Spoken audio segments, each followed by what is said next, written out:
You are listening to the Salvation Army Disaster Radio, covering all things related to emergency management, disaster services, and the Salvation Army.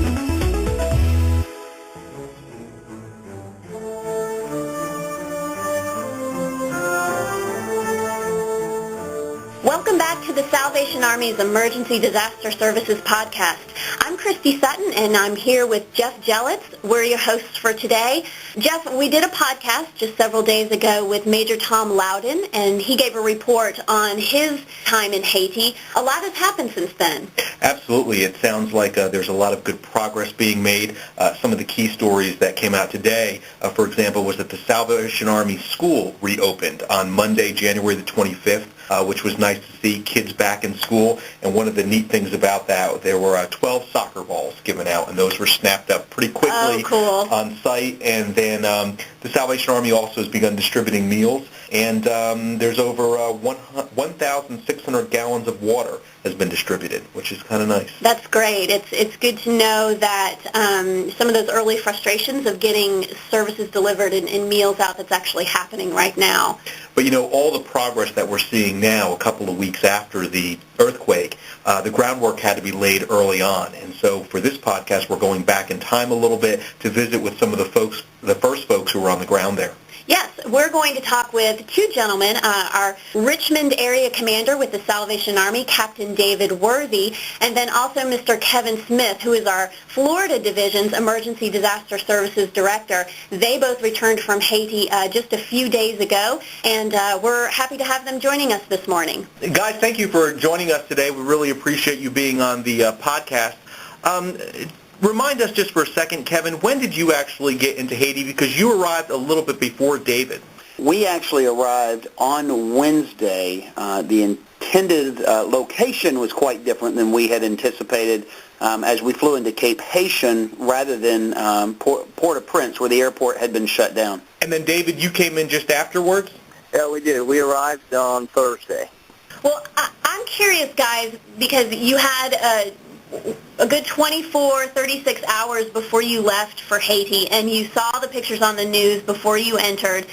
David, were you prepared to see what you saw even after seeing the flood of information and pictures on the news? And with that, how did you overcome the shock to just begin the work that you needed to do? I think I was prepared to see some of the visible destruction, the buildings down, structures, damage. What I was not prepared to see is just the vast number of people that were in the streets that were obviously impacted by the event. I've never, in all my years of responding to disasters, I've just never seen the numbers of people that this particular event impacted. And that's what struck me. Even flying in from the air, you could see some of the buildings down, but and you could start to see some of the masses of people. But it wasn't until I reached the ground and left the airport when I realized, how significant the event really was. How were those people carrying themselves in terms of emotionally? Were they kind of just listless, or were they doing things that were productive, or what was kind of the mood of the people in the streets? I think, I saw a variety of moods and of tones, but the thing that struck me the most is the hopelessness and the despair in the eyes of those folks.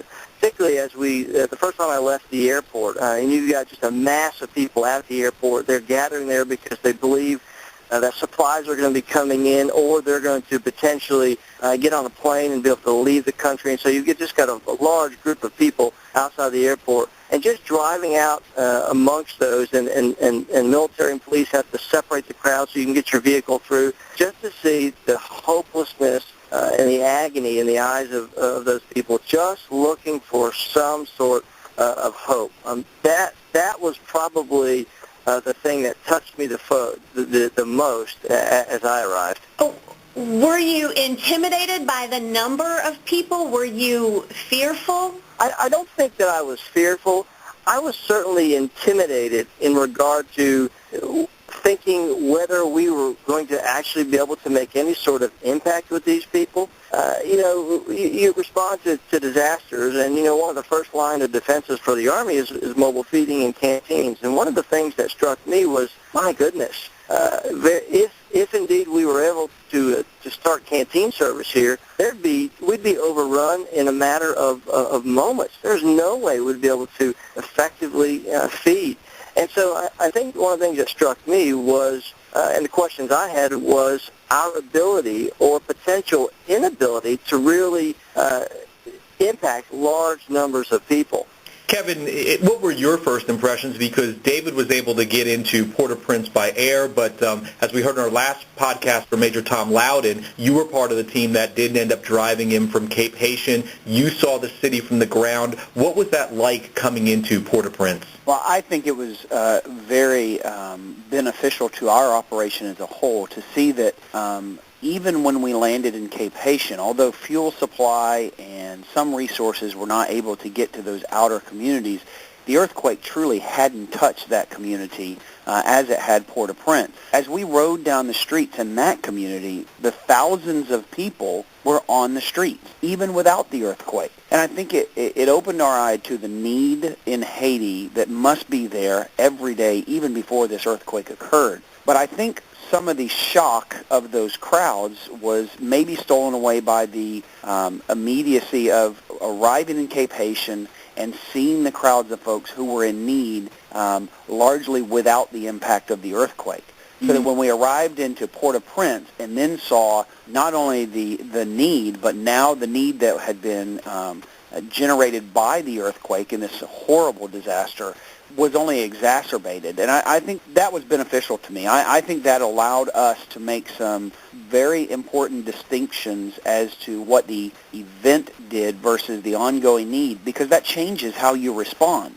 You could chase your tail in Haiti trying to meet the need that the world has been trying to do for years to help Haiti recover. So now we're able to make assessments to say, how do we alleviate this immediate need and also establish a continuance of service in this community that will be here as it has for the previous 50 years? How is it going to carry forth so that we continue to meet the overwhelming need on a day-to-day basis going forward? So then what did those next 24, 48 hours look like for you, Kevin, logistically? When you kind of roll up your sleeves, what were your responsibilities specifically, and then how did you get to that point from taking in all of these sights and sounds and then getting to that place where you were able to say, this is now what we need to do? Well, disasters, we say this in our training as we prepare volunteers and command teams that go in. Every disaster is different, and you're going to respond to it in different ways. But there are certain things you have to establish